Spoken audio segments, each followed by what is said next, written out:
Thank you for joining us today at Naturally Scott. I'm Scott Harris, and I'll be your host on this journey as we discuss birds, wildlife, parks, nature, and the environment.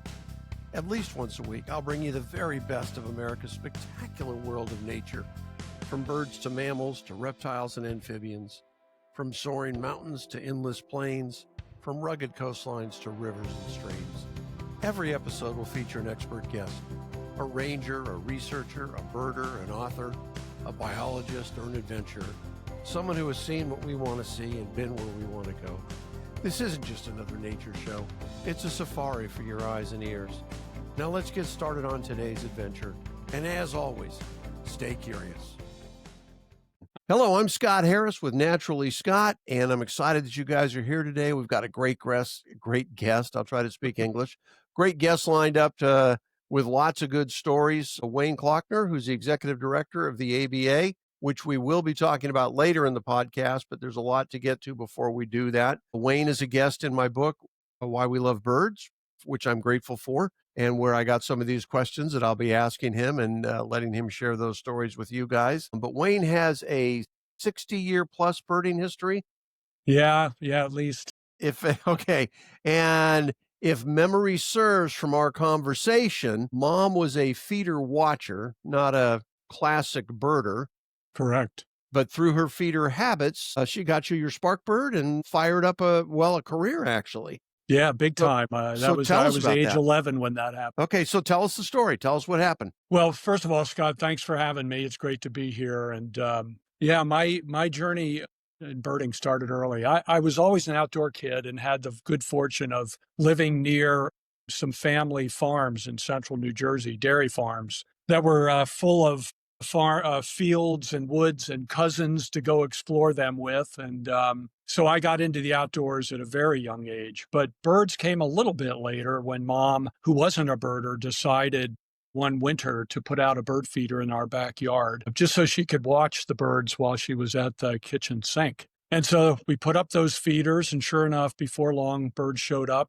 We had the nice patch of woods behind the house, so I wasn't, in retrospect, too surprised that happened. And at first, I didn't pay much attention other than noting that there were birds coming to the feeder. But one morning, a small gray and white bird showed up, hopping around on the ground, and I don't know why, but I was seized with the obsession of putting a name to that particular bird, which was a dark-eyed. And you had seen other birds at the feeder, if I remember correctly. Oh, yeah. Right? Yeah. But something in this bird triggered. Yeah. Maybe that's where the spark bird term comes from. It must, because, it was a Junco. It's not often somebody's spark bird, but it was mine for sure, because I just remember vividly to this day seeing that bird hopping around and wanting to know what it was. And once I took that step, I was over the edge. Basically, fell into an obsession that had me out birding almost every single morning through the remainder of elementary school, junior high, and high school. So now, I fell hard. I fell hard for it early on. Okay. Did you have friends that were the same age that were interested in birding? No, I had no mentors, no peers. Those early years, it was all on my own. I have to tell you, and between the book and the podcast, I've interviewed quite a few birders that are, let's say, 60 years or older, and have been birding since they were younger, as you've done. And I want to say without exception, but I can absolutely say almost without exception, none of them had friends that were birders. Yeah, that's interesting. And as a matter of fact, quite a few of them either gave up birding in high school in exchange for sports or girls or boys or whatever it was. But if they didn't give it up, they did not make it public. They didn't feel that was going to help their social standing. And so it is just amazing to me where, how that has changed, where birding is, I don't know if it's the right term, but it's out of the closet for young people. Oh, for sure. It doesn't get, and we'll talk about that with the ABA when we get there. But right. I want to back up just a touch, and then we'll go post high school. But you had mentioned some farms in the neighborhood and going out with cousins and whatnot. But I believe one of those was a 90-acre farm that your grandfather owned. Yeah. And you had another young habit of drawing maps. That's right. Of places. Tell us about the maps that you drew.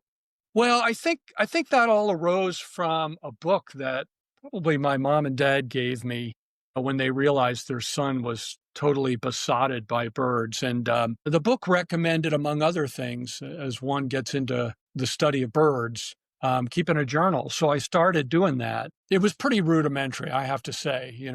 There might be a You were date in there 10. from 1966 or 67 that says, two titmice and a downy woodpecker. But I always loved to draw, even at a young age. And that included a fascination with maps. So as I got super familiar with these farm fields and woods and thickets near home, that familiarity coupled with this interest in journaling led me to draft a map of the places I was visiting almost every single day in search of birds. And yeah, it got quite detailed. Now, did you keep the maps? I still have the maps, yes, 60 plus years later. And didn't you say you've gone back there with the maps and compared what exists now to what was 6 decades ago? Well, I think I did mention to you that I have gone back. I still have family in the area, so I get back to central New Jersey regularly. But I don't need a map to see what's happened. All of those farm fields and woods are all under housing developments. Yeah, the natural landscape that I grew up with is totally obliterated. It's Yeah. kind of heartbreaking. I look at those maps today here, at home and imagine, young Wayne wandering around in those places and even remembering some specific sightings like a yellow-breasted chat one winter. But no, that landscape is completely gone, sadly. When I was a young boy that age, we lived in Redondo Beach in Southern California. Mm-hmm. And we lived, I'm going to say 2 miles from the beach. I used to, on Saturdays, I would take off and leave the house and hike to the beach, which of course now if a parent let a 10-year-old go 2 Yeah. miles without a cell phone, they'd take the kid away. But that Yeah. being the case, that's what I did. Yeah. My mom would give me $1. And along the way, I was a herp guy. I would stop and gather up as many snakes and lizards as I could. I had these brown lunch sacks, that we used to bring our Yeah. lunch. I'd put them in there and on Highway 1, the Coast Highway that goes, up and down the state of Mm-hmm. California, but goes through Redondo Beach, there was a pet store that specialized in reptiles. And at the time, it wasn't illegal for them to sell indigenous reptiles. Now, they can't sell the indigenous. Right. But then they could, and I was able to trade. I would go in and, trade 3 snakes and 4 lizards for, something different. Yeah. That I couldn't catch on my own. And it was a great thing as a kid. As long as I was home before the street lights, that was the rule. Getting home post street lights brought my dad into things, and that was thoroughly uncomfortable.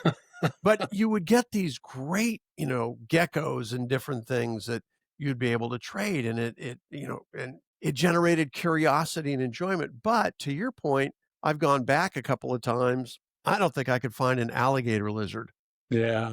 Between my house and that beach. It's all, the parks are gone and it's paved and lots of multi-million-dollar homes. And I understand progress and I'm not, but doggone it, it hurts a little bit. It does. I was like you. Even before birds, I was really into snakes and turtles. I was going to ask, were you a mammal or a herp guy or? Herp guy. And, my mom hated snakes.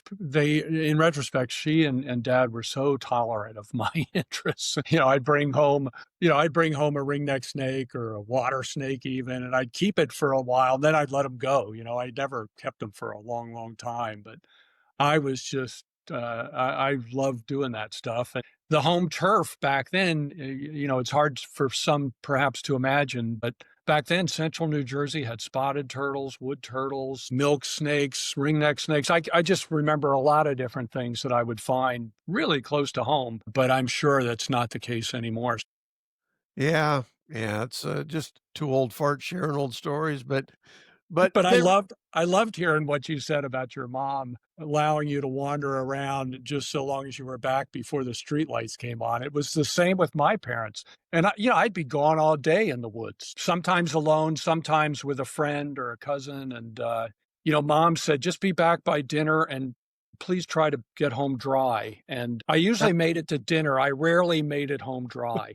So, and I get that. And it was I don't know. I mean, this is something we could go off on that isn't really part of the podcast, but yeah, I think that's part of the joy that we're taking away from our kids and our grandkids yeah, is, any, any time now it's, the kids are armed with phones and they're checking in every half hour. And, I made it from math to my English class and, I made it from PE to lunch. And it's like, you know what? yeah. The idea of having a Saturday and a dollar bill and 12 hours, I mean, it wasn't an option for me. I was booted out of the house at 8 a.m.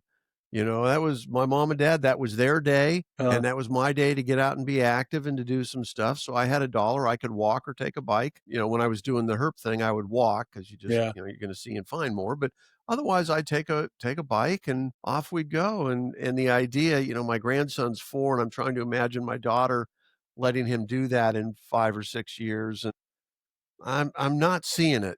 yeah, yeah, yeah. It's one of those things. But all right, so you grew up in New Jersey, but you're a Maryland boy now, right? I am now. Yeah, I've moved around a bit, but yes, I actually lived and worked in Maryland previously. I came to Maryland after college graduation, and Where was college? that was at Rutgers University in New Okay. Jersey. I Okay. went to what was then called the School of Agriculture and Environmental Science. Today it's known as Cook College, and landed a field job actually that summer after graduation here in Maryland. And so I had lived and worked in Maryland for almost 20 years before leaving for other job opportunities, but then came back 3 years ago. Okay. And other job opportunities, which you kind of gloss over, that was almost 40 years with the Nature Conservancy, right? That's right. Yeah, That's 38 more years. than that's more than other job That's opportunities. true. That's That's like true. Willie Mays saying, I had a few at bats. It's well, I Well, guess I appreciate the comparison. I'm honored. as any baseball fan would. So tell me about, well, if you want, share some stuff about your Maryland job, and then we can go into the Nature Conservancy, or if you want to skip straight to the Nature Conservancy, your call. No, I'll start with the Maryland job because it was a great a couple of jobs. As I said, I landed a job with a field crew doing natural areas inventories on the eastern shore of Maryland that summer after graduation. And I ended up working on that project for 3 years across all of Maryland, from the Atlantic coast all the way to Appalachia to Garrett County in the far western end of the state. And, the job required my colleagues and I to get out in the field and collect inventory on the predominant vegetation and any other aspects of biology that we noted in the field for these various sites across the state. So I got to know Maryland very intimately. And for somebody who loved being outdoors, who was really interested in biology and ecology and certainly birds, but also botany and herps and all the rest, it was a fabulous job. I ended up, that was with the Maryland Department of Natural Resources. And I ended up getting hired into an agency there called the Wetlands Permitting Administration. So I was responsible for assessing dredge and fill proposals in tidal waters across the state, Chesapeake Bay and the Atlantic coast, which also required a lot of field time. So just sort of a couple of ideal jobs Because in you never Maryland. shied away from field time. No, no, not at all. I mean, I've busted through my share of greenbrier and had my share of ticks and chiggers over the years. But then I got hired away by the Nature Conservancy after 6.5 years with DNR in Maryland. And that was the start to that 38-year career with TNC. I worked in Maryland, Delaware, upstate New York, came back to Maryland as state director, ended up going to Indonesia for 3 years, working for TNC out there, and then came back to Massachusetts, where I was 20 years the state director and finished out my TNC career up there. Now, you mentioned the 3 years in Indonesia, Yeah. but you had shared with me previously some of your travel also included Kenya and Peru and British Columbia. Oh, yeah. So tell us about tell us what it's like living in Indonesia for 3 years, not just the birds, but just culturally in the change. What is that like? I mean, you go from Maryland to Indonesia. Those two are not Yeah. generally in the same sentence. No, not at all. So I mean, literally you get on a plane and you fly to Indonesia Yeah. and you get off the plane. I'm hoping somebody met you there. Yes, they did. Okay. And then What were you responsible for in Indonesia? Well, I was hired. I was state director in Maryland for at the time, and then I got interested in the Nature Conservancy's international conservation efforts. A big fan of trying to achieve conservation in the tropics, whether it's the neotropics here in the Western Hemisphere or in the Eastern Hemisphere. And I had a chance to travel out there just to see some of TNC's work there outside the United States. And I went to Indonesia a couple of times before actually taking the job. I was offered the job of senior advisor, the role being to help a Indonesian national who was hired to run TNC's program at the time and just help that individual acclimate to the TNC corporate culture and help with fundraising, help with project design and strategic planning. And so I took my family there, my wife and our daughter was 2 years old when we moved there. And again, I had been there a couple of times already, so I kind of knew what to expect. They just jumped into the deep end right away. Really? But we had, we lived in Jakarta, the capital of Indonesia, which is a huge, sprawling city right almost on the equator. And we had a nice So home. exactly like living in a small town in Maryland. No, it was remote, completely different experience. But we came to love it, actually. I have to say, I didn't like living in Jakarta per se. I mean, it was big and noisy and dirty, but the people and the culture were fascinating. And I did get to travel to some incredible places. The island of Sulawesi in eastern Indonesia. I went to the Komodo Islands several times. And by the way, Scott, saw those big Komodo dragons Okay, in the tell me. wild. Okay, tell us. We're gonna tangent off. You've got to tell us about that because I have not had that opportunity. Most of us haven't. What is that like? Are they as imposing and dinosaur-like and Yeah. prehistoric as you're led to believe by nature documentaries? Yeah, they are really big. The Komodo Islands are actually comprised of a small archipelago of islands between two much, much bigger islands in eastern Indonesia. And the two main small islands of that archipelago, the Komodo archipelago, are Rinca and Komodo Islands. And on both of those are these just tremendous Komodo dragons, these huge monitor lizards. When we say huge, what are we talking about? Length, weight? 8 to 12 feet, on the big adults. And when You those know, big the- males stand on those, I mean, how tall are when you're looking at a big male Komodo? 3 to 4 feet high. So intimidating. Oh, yeah. And when the few times I got out to those islands where the lizards are, we always had a guide with us with a big forked stick, presumably to fend off the dragons. But I have to say that, I saw numerous individuals of this species.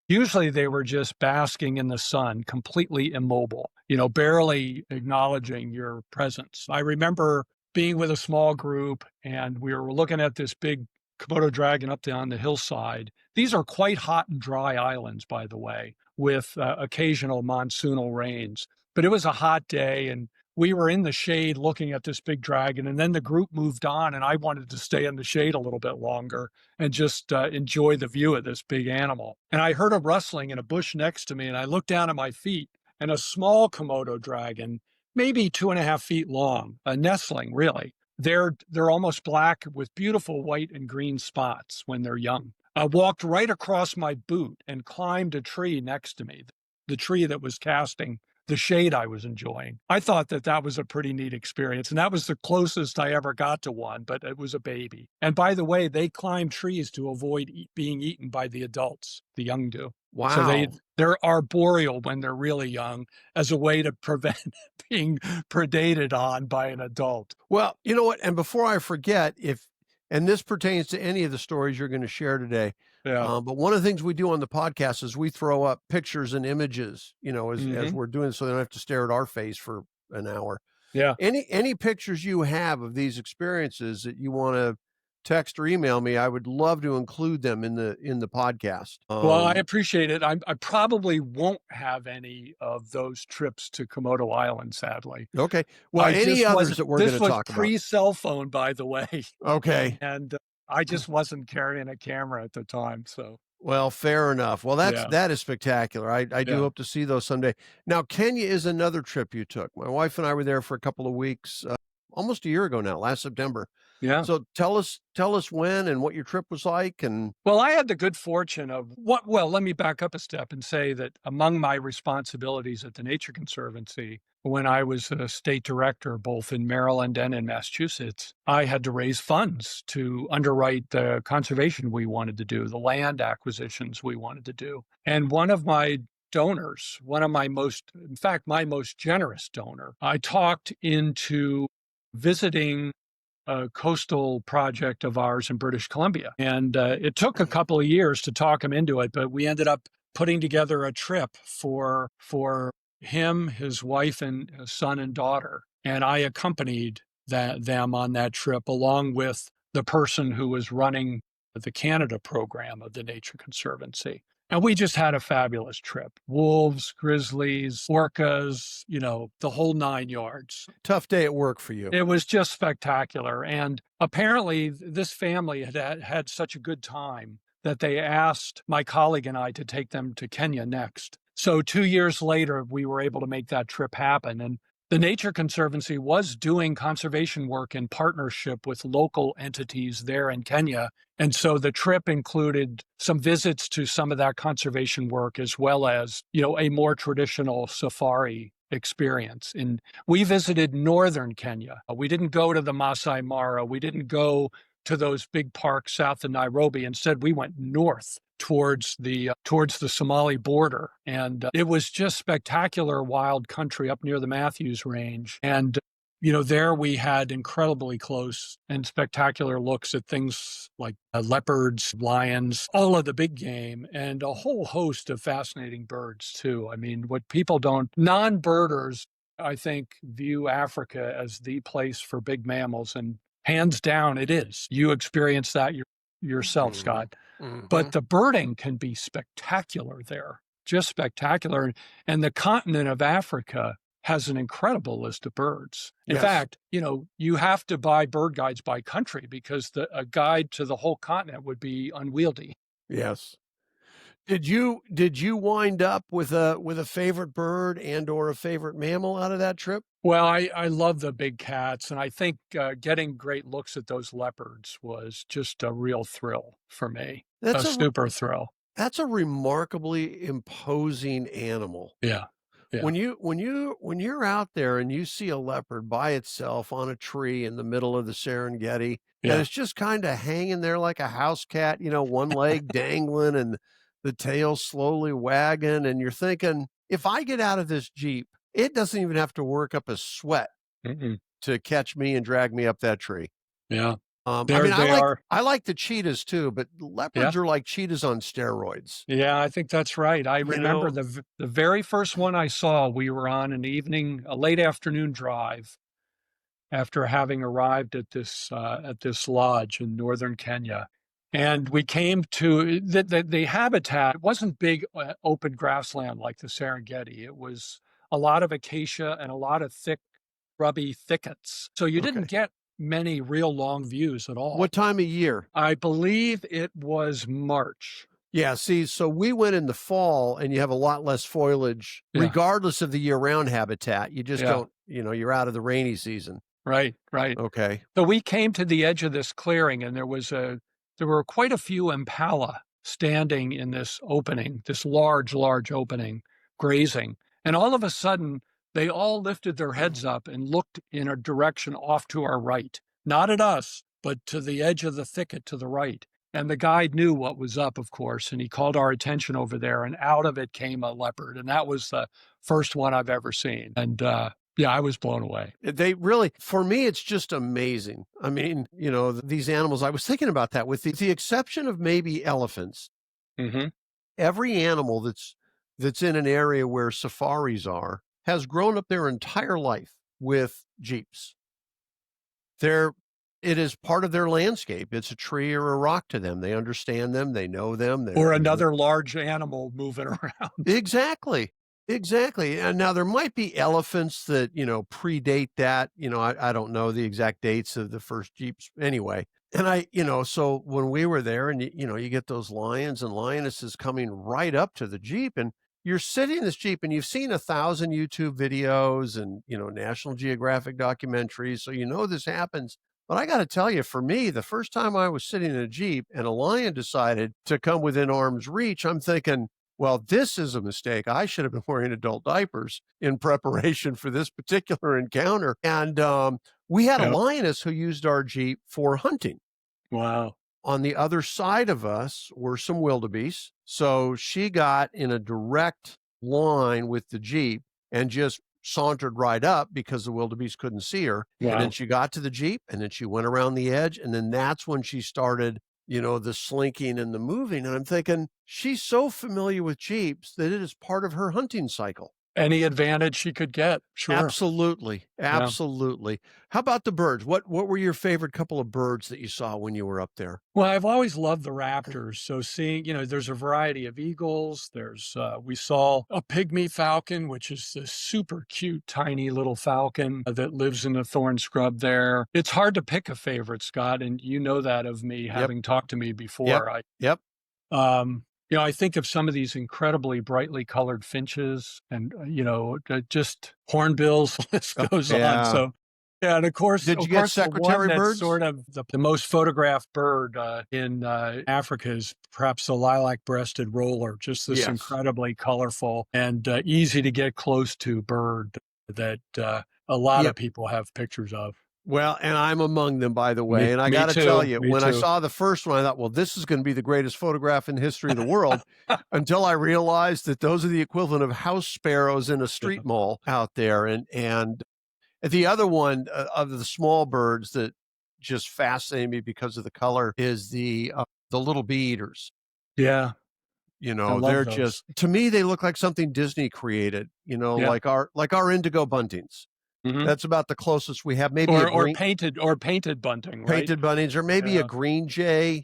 Some of these incredibly. But I'm like you. I'm a raptor guy, and so on our trip, I got 15 new raptors, including 3 different goshawks.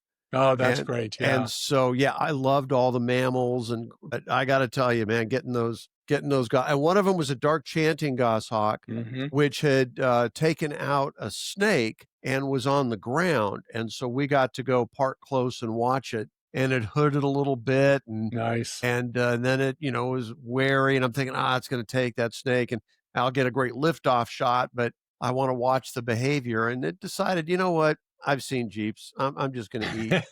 And so we took a hot air balloon, so we got to look down on some of the birds. So we'd go by, the big vultures, and they'd be in the acacia trees, and you're looking down, and we got to look down. We hovered over an ostrich that was nesting. She got up and left, wound up, she had 11 eggs, and then she came back, and, and so you get the, a bird's eye view of a bird, which we don't get that often. We don't get that much. Yeah, that's very cool. That was very, very cool. So now your time at the Nature Conservancy, some of that you were there. There's a couple of parallels. You were there with Elizabeth Gray, right? We were colleagues for a bit. Quite a bit. But but she was, much of the time, she was out in the West, and most of my career in the United States, at least, was in the eastern part of the state. Okay. But I knew Elizabeth. We knew each other. In fact, we knew each other because of the shared love of birds, in part. Well, and that's the story I want to get into. Is I was talking to Elizabeth yesterday and mentioned that I was going to be talking to you, and she said, "Oh, Wayne and I, and da da da da da." And I think it's kind of neat that a couple of ex-TNC people are now running the ABA and the Audubon. Yeah. I don't think TNC wants to be known as a training ground for executives for other organizations, but nonetheless, it happens. That it does happen. That's the way it went.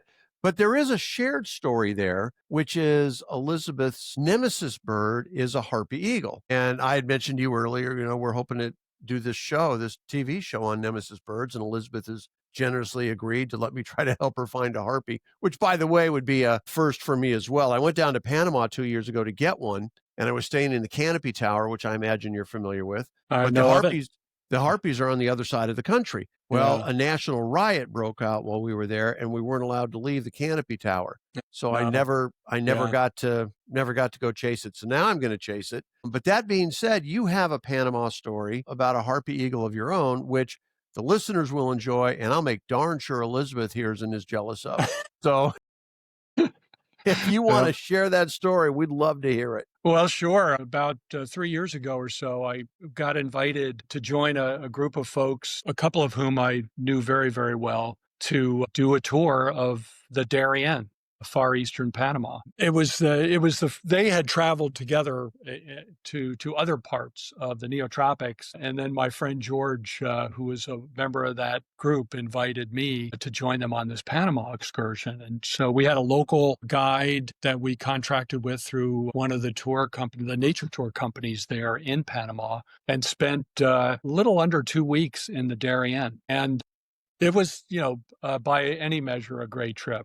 I saw a slew of birds I'd never seen before. The guide did a great job, and I'm really pleased with the experience, not the least reason of which is this Harpy Eagle. And they had a bird on a nest. They knew of an active nest in the middle of some land that was controlled by an indigenous group of people in a part of the Darien.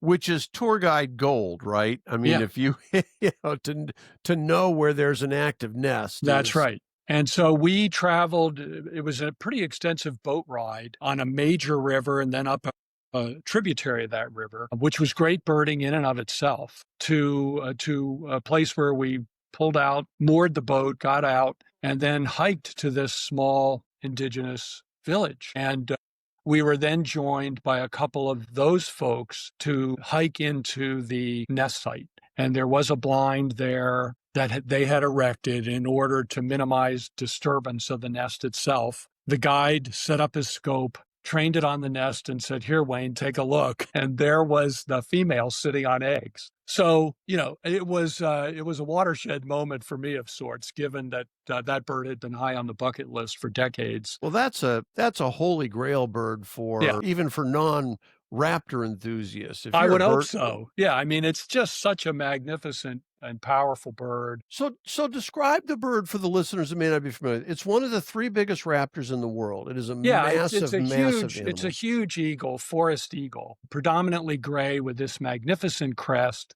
a huge hooked bill, a big black patch on its chest. And among the stats that you read about when you research Harpy eagles is that its tarsus, its leg, is as thick around as a child's wrist. I mean, it is an imposing raptor, evolved to yank primates out of the top of trees and fly away with them. So, it's just got this mystique. That bears repeating, by the way. This is a bird who makes its living pulling monkeys, live monkeys, out of trees, killing them in flight, and then bringing them somewhere and eating them. Correct. Yeah. That is an amazing thing. Yeah. Sloths, monkeys, I'm sure it would grab whatever it could, but it's evolved to be that arboreal hunter flying through the forest. You almost never, apparently, I've only seen one Harpy Eagle, so take everything I say with that in mind. But apparently you never see them soaring above the forest like you do vultures and other eagles. They're always in primary forest. They need huge tracts of primary forest that's never been cut. And consequently, to see one or to find a nest means spending a lot of time in those huge tracts of pristine tropical forest. I wonder, if you are a Harpy Eagle and you eat a sloth, how long before you have to eat again? Yeah, I don't know the answer to that question. Yeah, you think about songbirds, if they go 2 days without eating, they generally perish. Yeah, they're in trouble. But I imagine that a Harpy Eagle downs a sloth or a monkey, they might be good for a few days. I think a lot of raptors, even raptors here in our neck of the woods, can probably go quite a while without a kill. So harpies probably aren't that different. I imagine they spend a lot of time perched in the incredibly high canopy of these huge trees, keeping an eye out and waiting for an opportunity to do the snatch and grab, as it were. Yeah. And given that they're not expending a tremendous amount of energy while they wait and see, they probably don't need to eat anywhere near as often as a smaller bird like a songbird, let alone a hummingbird. So, yeah. Right. Yeah. Now, the flip side of that is, out of respect to Elizabeth, since we isolated on her Right. nemesis bird, and a great story, by the way, thank you. But you've got a couple of nemesis birds, I yellow do. At rail least a boreal couple. and a Yeah. boreal owl. Yeah. So, Yellow rail and boreal owl. That's okay, right. tell Yeah. us about that. I mean, I would have to believe that most of our listeners, if they're active birders and knew of your career and your 60 years in birding, would have imagined that those are not two birds that had escaped your notice. So Yeah, and how that with some justification, they could think that because, if one is really if I had been fixated and laser focused on seeing those two birds, yes, I probably would have seen them by now. But, yellow rail is a notoriously secretive bird, hard to see, easier to hear, harder to see. The closest I came was years ago when I was a kid, walking through those areas of central Jersey near home. I was walking under a power line along a power line right away one morning in the early spring and found a deceased yellow rail that apparently had hit the wires overnight. And that's the closest I've ever come that I know of to a right. yellow rail. My guess But is you have come closer. yeah, I And probably have. just But, you can go on trips down in Louisiana and coastal Texas in these rice fields where the birds winter and, see them get flushed in order to count them. And I just have not ever done that. And same with the boreal owl. I mean, this past winter in Minnesota was a great winter for great gray owls and boreal owls in particular. There were even hawk owl sightings, etc. But I have a couple of acquaintances that went to Sac Zim and nearby areas this past winter and had great times with boreal owls. I just have not put in that time and yeah. paid those dues yet. So I need to do that. Well, and there's always going to be some bird that we haven't seen because Yeah. there's, not even Kastner has seen all of the birds, right? I mean, they're Oh, hey, Peter Kastner. Yeah, Peter that's Kastner. right. So, Yeah. like, I'm going out next month to Rocky Mountain National Park, and Mhm. and I would expect to see a couple boreal owls. And I'll share this. I was telling Wayne before we started recording, this is a 1 in a million shot, but we're in the process of pitching a TV show where we're taking great birders out to look for their nemesis bird. Excuse me. And Wayne has graciously agreed to be one of those. And we'll be going out to Rocky Mountain National Park, meeting with a gentleman named Scott Rashid. And Scott is a small owl expert. And he's gotten me on boreals a number of times, and it's a magnificent thing. But I've gone out there a number of times to get a Mhm. flammulated owl. Now, I wrote a book called Raptor Quest on Yeah. my search to see all 53 raptors. I saw 52. I heard a flam multiple nights, chased the dang thing through the mountains of Rocky Mountain National Park with no moon, no light, and barely any physical capabilities left from my youth. I have not gotten on one. So I'm going out there September 15th for 4 nights to look again to see, because I still think that's a bit of a nemesis. But I have another nemesis there, which is the white-tailed ptarmigan. Yeah.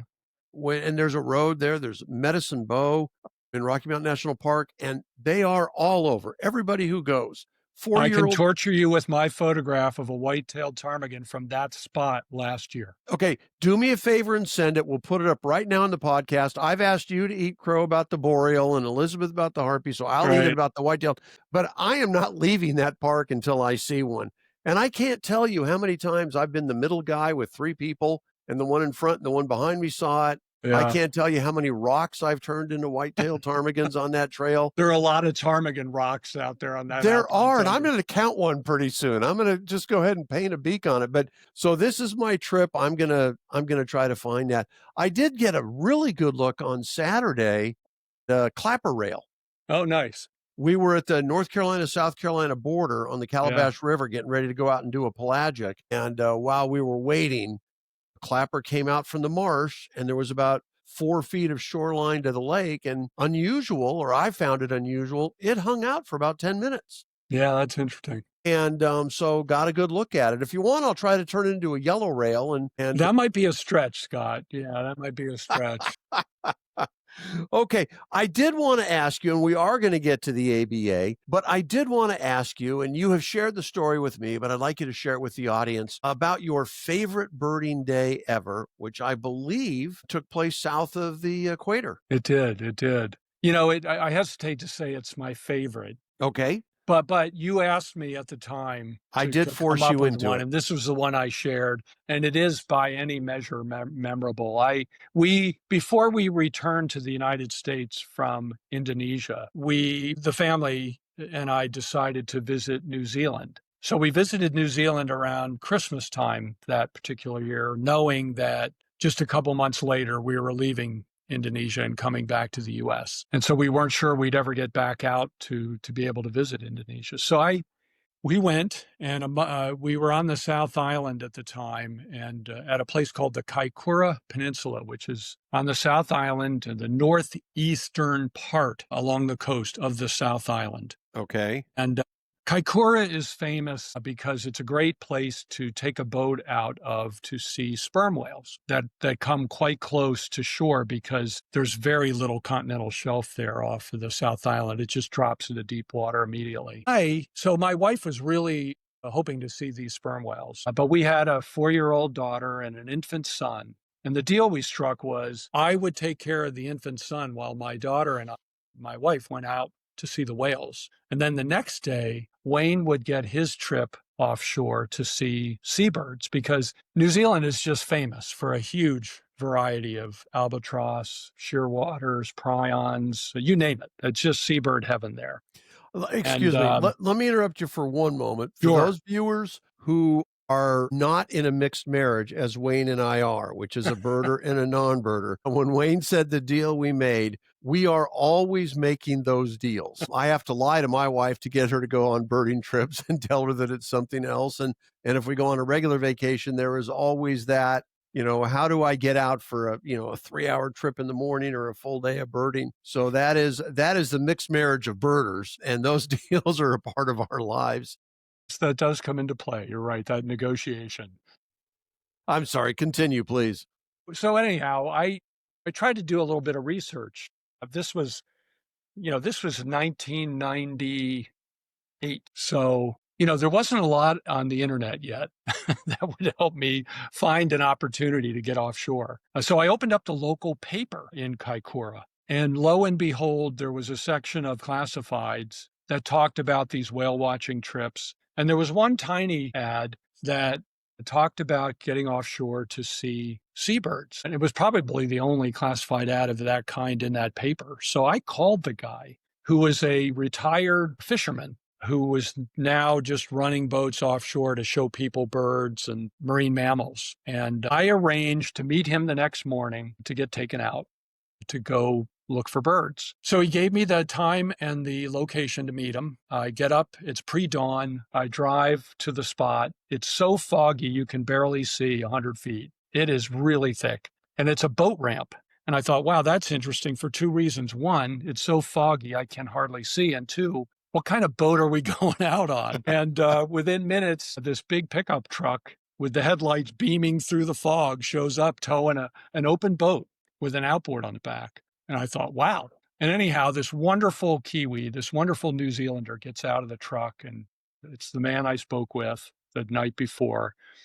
And he goes, mate, I'd really like to get you out, but I don't want to take your money because I'm worried we're not going to be able to show you anything because it's so foggy. And I said immediately, I don't care. This is my only shot. Let's go for it. So he said, wait a minute. He went into his truck. He got on a short band radio and talked to his fishing buddies who were already offshore trying to catch fish. And they went, oh, no worries, mate. Come on out. It's clear out here. So he launched his boat. It was him and one other client and me. The other client never said a word. He and I were chatting up the birds immediately.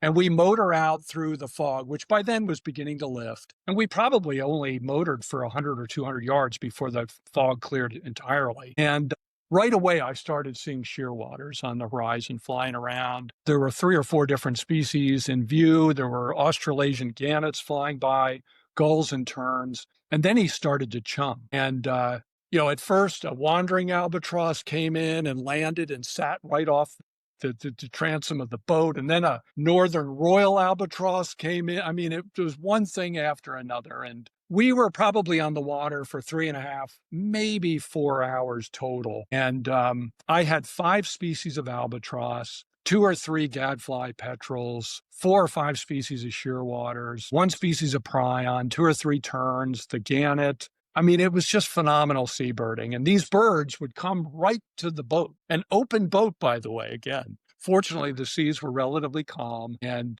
that guy, that captain, just showed me what has to be, by any measure, one of the highlights in terms of seabirding that I've ever experienced. And not only that, he was remarkable birder. He had no binoculars, and he would say, that's a this, that's a that. And oh, by the way, Wayne, that albatross passing left to right is the dark-eyed race, the south of the black-browed albatross. I mean, it was just incredible what this guy could see. And I did have my optics and could confirm at least, the characteristics he was trying to point out to me. But yeah, that was a real highlight, Scott, that trip in that little boat offshore. Well, that is fantastic. And I appreciate you sharing that. Now, in the book, that is one of the questions I ask all the guests, is to share their favorite day. And Yeah. Wayne was not thrilled about being pushed back against having to pick one. Right. So today is your opportunity to tell a second story, if you'd like. Wow, a second one. I'm going to stay in New Zealand because it's front of mind, having just talked about this pelagic trip. But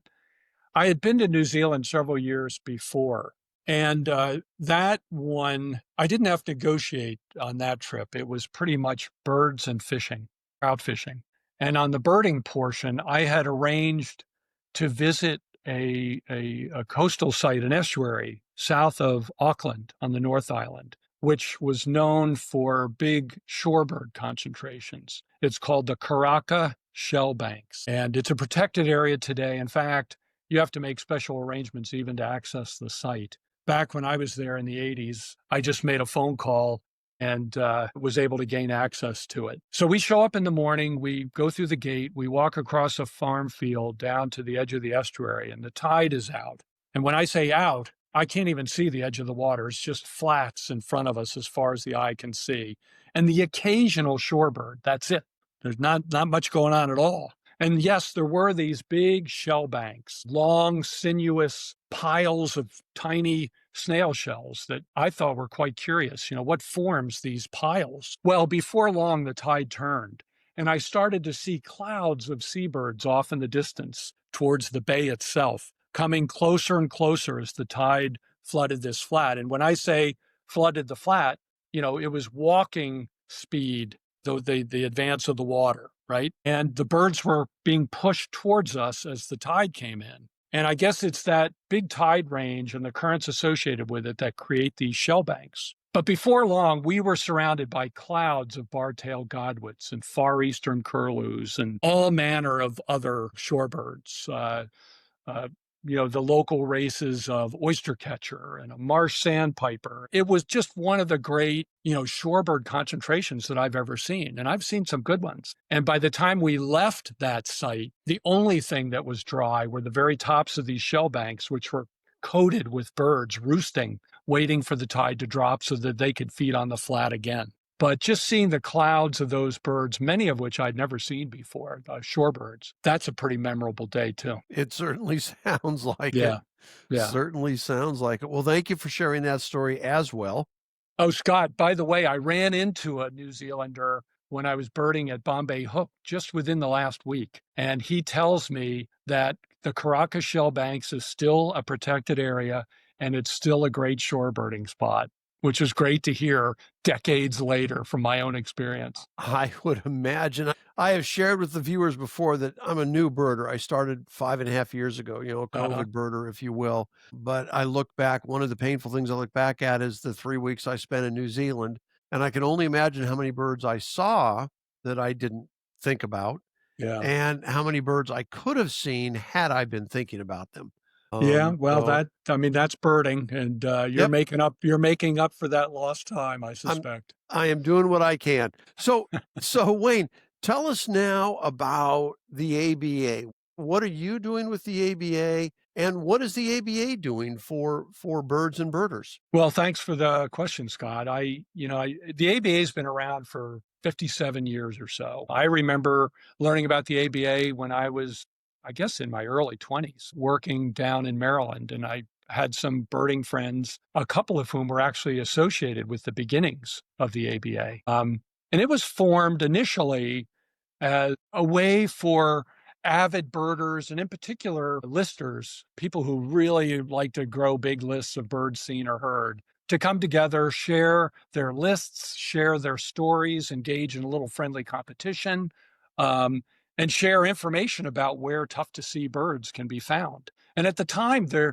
this was the first time in one place members of the birding community could find that kind of information. Here's where to look for the white-tailed ptarmigan up at Medicine Bend, or here's where to go, in Louisiana if you in the winter to see yellow rail, for example. And the ABA had a publication called Bird Egg Magazine, as well as a newsletter that included a lot of this information. So that's all to say that, I became a member early and have remained a member with a couple of lapses for a long, long time. Well, fast forward to my retirement. I retired from the Nature Conservancy in 2020, 2 weeks before the COVID lockdown. Total coincidence, of course. And started paying attention again to who was running the ABA and how they were doing financially, et cetera. And I noticed that the organization was going through some tough times. I think with the rise of the internet and a lot of free information available about where to find birds and who to contact for birding information, that advantage that ABA used to have wasn't as much of an advantage any longer. And anyhow, being a member meant that when there was a change, when the executive director departed almost 3 years ago now, an email went out about the search for a new executive director. I had been retired for 3 years, but I cared enough about the ABA and about what it could mean to the birding community that I thought, well, gee, with my nonprofit experience, the 38 years I spent with the Nature Conservancy, maybe I can help. So I threw my hat in the ring and they caught the hat and offered the job. And that's been 2 years now that I've been the executive director at the ABA. And I'm pleased to say that with the hard work of staff and the ABA board and many of the members of the ABA, we've got about 9,000 members. We're in better financial shape, and we've begun to make plans to provide even more to the birding community. And what does that More include? and different from what you can typically get from the internet or other sources. So I view the future of the ABA as a continental organization, the U.S. and Canada, bringing the birding community together and providing experiences, information, resources, all in one place that might be tough to get otherwise. Hopefully, in so doing, help people along their birding journey, beginners as well as more experienced birders, and then, as I said, provide opportunities to make that community bigger and even stronger. And what would those resources be? I mean, I think you've identified. I spent my career in marketing, so I would recognize that would be quite a challenge with the internet and eBird and all kinds of things, that some of the stuff that was the foundation for the ABA is no longer of value for them to provide to me. So what is it specifically that you're going to be providing that would encourage me to be an active member of the ABA, that would have me reach out to you? Give us a sales pitch for the ABA. Yeah, that's a great question. The things that we've been doing that remain popular, I'll start there, Scott. Please. Birding Magazine continues to be quite popular, and I like to think of birding as a collection. What was once a more focused publication highlighting the more arcane details of EMPID ID or, shorebird identification has morphed into one with broader appeal. We still run those more technical articles about how to distinguish hard to identify birds and where to find some of them. We have, for example, what we call a code breaker series that features hard to find birds. One article of which is on the yellow rail, by the way, that came out last year. But we also have articles about travel. We have articles about birding personalities, just a range of content that hopefully is going to be interesting to birders whether they're beginners or veterans of the And, birding and community. included in that content, by the way, in the current issue of ABA is a nice piece that Wayne wrote called "A Force for Good," which I thoroughly enjoyed. It opens Thank you, with Scott. a Wayne Klockner nightmare, a personal nightmare, but he bounces back from that quickly. If you That have, was a real thing, by the way. I did not make that story up. I That's would real. imagine it was. Unfortunately, I would imagine it was. Yeah. But if you get a chance, it is a terrific magazine, and made even a little better when Wayne dropped something in there. So go ahead Thank and you. continue. But I had set this aside. I wanted to make sure to mention it today because I think the listeners will enjoy reading that. Well, and you raised that point, that column of mine had a point, which was, highlighting how much birding can be a force for good, how birding can be healthy and helpful in these stressful times, and how the birding community at large, when informed about the issues, can serve as a voice for conservation more broadly. The ABA will never do conservation like the ABC, the American Bird Conservancy, which is a great organization in its own right, or the Nature Conservancy or Audubon. Will never sort of be on the front lines of conservation, but I strongly believe in informing our membership and the birding community at large so that collectively that voice can be heard and be influential. We also publish another magazine twice a year called North American Birds. That came out of the old National Audubon Field Notes publication, that was around years ago, that features and highlights seasonal trends and occurrences of birds and bird populations. It's a bit more of a technical organization, but it provides a great overview season by season about what's happening across the ABA area, the Canada, the United States, in terms of what rare birds are showing up where, and what's happening with bird populations at large seasonally. And then we have a lot of online resources. One of two of the most popular of which, I'm not going to take up a lot of time listing them. Go to aba.org to get the details. But we have a very popular podcast hosted by a wonderful guy named Nate Swick called the ABA Birding Podcast. You must have been up all night coming up with that name. We're not going to change it because that's how it's known now. And Nate's been at it for a number of years to good effect. And then we have a growing interest in a couple of online streaming things that we do, one of which is this afternoon. We're speaking on a Friday here. This afternoon, we do a feature on YouTube and Facebook, a live stream called What's This Bird? The content comes out of a Facebook group called What's This Bird, ABA's What's This Bird, where people can post photographs of anything, long as it's a bird, and the community will try to help identify it. But we have a live stream where we have Nate Swick and our colleague Greg Neese live and in front of the cameras looking at some of these photos and explaining why that one is a least flycatcher and that one is a masked booby or whatever the case might be. And we get a lot of people following that Facebook group as well as joining the live stream. Looking ahead to getting to your question, Scott, I think we can provide more experiences like that online that help educate birders and make them even better birders while building a stronger birding community where people can share experience, share knowledge, and share just joy and excitement over birds and birding. We have a trips program that's been quite popular. In fact, the rest of the year, we've got a trip to Colombia, we have a trip to Costa Rica, and we have a trip to Namibia scheduled, all of which are going. They have enough people signed up I'm sorry, the Namibia trip is next year. We have people already signed up for this year's trips, and they're all running. And you can find out about those trips again at aba.org. So it's all around providing information, knowledge, and experience that, again, helps people grow as birders, whether they're beginners or not. We make no judgment about how anybody birds. We are fond of saying there are a million ways to bird, right? From mom looking out at the feeder in the backyard to Wayne hiking through the Darién jungle to see a Harpy Eagle on the nest. But our goal is to enrich the experience, help people on the journey, and build a big birding community along the way that hopefully can be a voice for birds, for conservation, for the love of the natural world. I think that's fantastic. I think there's a bright future there for you guys, Wayne. Thanks. And I appreciate you sharing that. I had warned you in advance, but I'm still going to pin you down.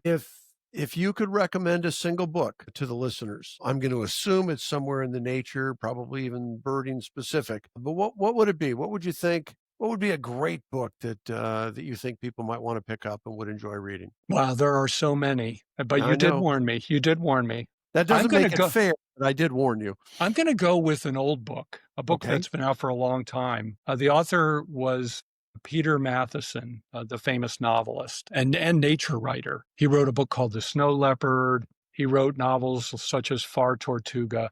But the book, the reason I'm mentioning one of Peter Matheson's books is he wrote a book about birds, and it's called The Wind Birds. It's about one of my favorite group of birds, shorebirds, and his experiences with them out on Long Island, where he lived for many years. And it's just a beautiful set of essays about the place, his farm there on Long Island, and the shorebirds that came to visit him there or nearby.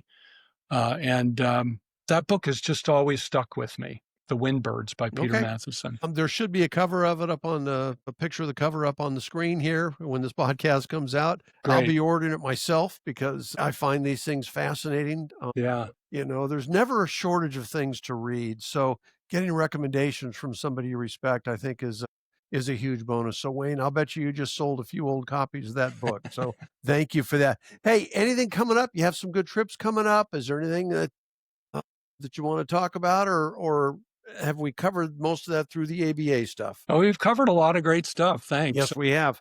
I'm traveling talk about your negotiation with family about birding versus other kinds of travel. I'm off to Italy in October with our family, and I'll try to sneak away one or two times to look at a bird or two. But I'm really looking forward to next summer when I'll be going to Central Colombia, my first visit to Colombia. I've been elsewhere in South America before. I've been to Ecuador twice. I've been to Venezuela. I've been to Brazil twice. I've been to Peru, but I've never been to Colombia, which, by the way, is the most bird diverse country on the planet. Yes. And I'm really looking forward to that trip. That should be spectacular. My wife and I just booked a trip for next September, 13 months, not next month. We're going to go down to the Galapagos for a couple of weeks. Fabulous. National Geographic does those expeditions. I'm sure you're familiar with them. We went in June or July. June, we took one of their expeditions in the Inside Passage in Alaska. And that is my new favorite. To wrap as part of a trip, right? You do that for a week or 10 days and then go visit some other places in Ecuador. But yeah, so but Colombia is definitely on my bucket list. Painfully, I have a larger bucket than budget, but I am trying to get to that feeling. I am trying to get to the ones that I can. Hey, we're going to throw the email graphic up now. If you've got questions for me, send me an email. I'll be happy to answer them. If you've got questions for Wayne, send it to me as well, and I'll forward it to him. And we'll see what happens. If you enjoyed the show, do me a favor, subscribe. If you're on YouTube, comment and like. Those things really are valuable because, like Wayne, the larger you make the ABA, the bigger impression you can do if you're doing good work. And I'm blessed to have great guests, and I want as many people as possible to see them. Maybe we'll talk Wayne into mentioning it to some of his subscribers. Oh, we'll do that for sure, Members Scott. of the ABA. Yeah, I'm going to follow this up with field notes for those of you that aren't familiar. And I don't know if you are, Wayne, but following each podcast, I pick something, a park, a bird, something of interest, and talk about it for a few minutes and just do some research on things. Great. The last one was ivory-billed woodpecker. The one before that was krill. The one before that, you might know Scott Edwards over at Harvard, runs a Natural History Museum. In Scott's honor, I did the island scrub jay out at Santa Cruz, California. He'd just gotten back there from a week earlier. So I'm not sure what we're going to find. You know what I am sure, as a matter of fact, we're going to do Harpy Eagle. That will be the field notes. So stay tuned. There will be a field notes on Harpy Eagles, a bird that Elizabeth Gray and I have never seen, but Wayne has had the pleasure of doing so. Wayne, thank you so much for the time. I know how incredibly busy you are, and I really do appreciate it. And for everybody else, great birding, have a terrific time in nature. And as always, man, stay curious. I know. Hello, and welcome to this edition of Field Notes, where we take a look and a deep dive into a specific animal or park or bird. Today's going to be a bird.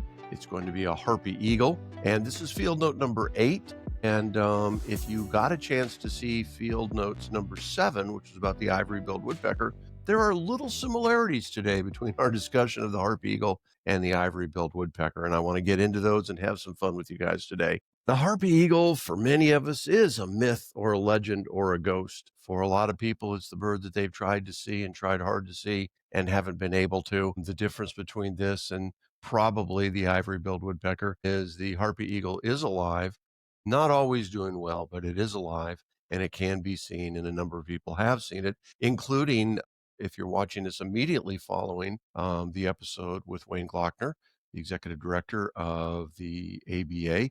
Wayne has seen it, and we got to talk about that in the podcast. And so we do know that it's a very real bird, and it is a spectacular bird. Now, we mentioned myths and legends.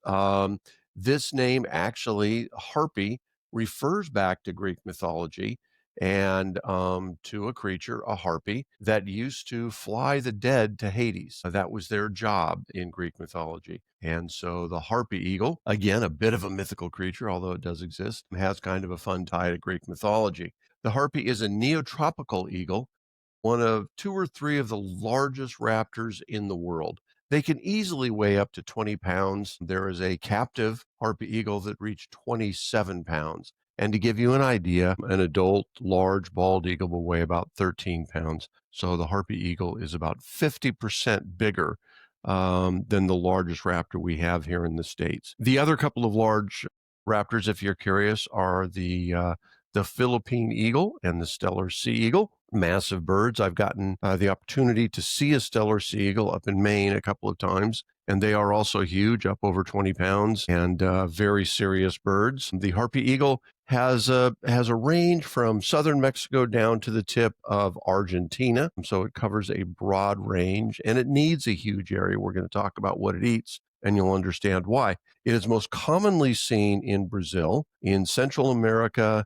It still exists in pockets of Panama and Costa Rica. And when I say still exists, that's because we've had a lot of habitat reduction. And as a result, there just aren't as many harpies. They need a vast area in order to operate in. And also, they are hunted by people that have the wrong idea about the bird. We had that here in the States for a long time, and that still exists in Central and South America.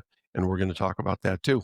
For those that are alive, they like the upper canopy of tropical lowland rainforests. That's where they hang out, and that is the habitat that is diminishing. Those trees are being cut down, and every time they do, there's that much less habitat for thousands, if not tens of thousands of other animals. And the Harpy Eagle is one of them that's having that habitat reduced. Hunters take them out because they fear for their lives. There are rumors that Harpy Eagles take children and even attack adults. And the same thing with livestock. They have a fear that they are losing livestock. And if you are a subsistence farmer and you're barely getting by and you are ignorant about what Harpy Eagles actually do hunt, I suppose in some ways it is understandable that that happens. And now, I've never seen one. I went to Panama 2 years ago to try to find one. I stayed in the Canopy Tower, for those of you who know the Canopy Tower, and did some birding there, which was great. And then the other half of the trip, I was supposed to go down to the part of the country where the Harpy Eagles are known to be. And actually, one of our guides knew of an active nest, so I was pretty excited. But while we were there was a national strike that hit Panama, so we were not allowed to travel. And we spent the rest of the trip in the Canopy Tower, which was not a burden or a problem, but did not get to go down and look for that Harpy Eagle. I will be going back. As far as it being a nemesis bird, I share that. If you know Elizabeth Gray, the CEO of the National Audubon Society, she has made a couple of efforts to see a harpy and has not seen one either, but they're pretty cool if you do. And Wayne Klockner, who is the executive director of the American Birding Association, has seen one. He saw it in Panama. He went down and saw it through a scope, sent me a picture of it, which I'll share with you. And it's just a stunning bird. If you ever have an opportunity to see one, besides being massive, roughly 3 feet tall, there are a lot of gray and white and black. It's that mixture of color that is so common in so many of our raptors around the world. But it is a gorgeous, gorgeous combination of those colors. And it has a massive crown. It has a huge crown that it, like so many birds, even including our chickens, raise that little devil up when they're angry or scared or whatever it is, and they want to deter whatever it is from doing whatever it's planning on doing. So they're pretty cool. To give you an idea of their size, their talons are 3 or 4 inches long. That's the same as a grizzly bear's claws, 3 to 4 inches. These are just massive and tremendously strong birds. And I told you I'd tell you what they hunt. And I kind of saved this for last because really it's just an amazing fact. They are perch hunters. They hang out in these tropical forests and they are looking for their prey. And what is their prey? 80% of the time, they're taking out sloths. They actually race through the forest. They do not have long wingspans. They have broad wings so that they can move quickly, but also so that, like, let's say a red-shouldered hawk, so that they can fly quickly through the forest without ripping their wings apart. So their wings are not as long as you might think for a bird of their height and weight, but they move remarkably well, and they grab live sloths off of the trees. They also take other tree-dwelling mammals, which include monkeys.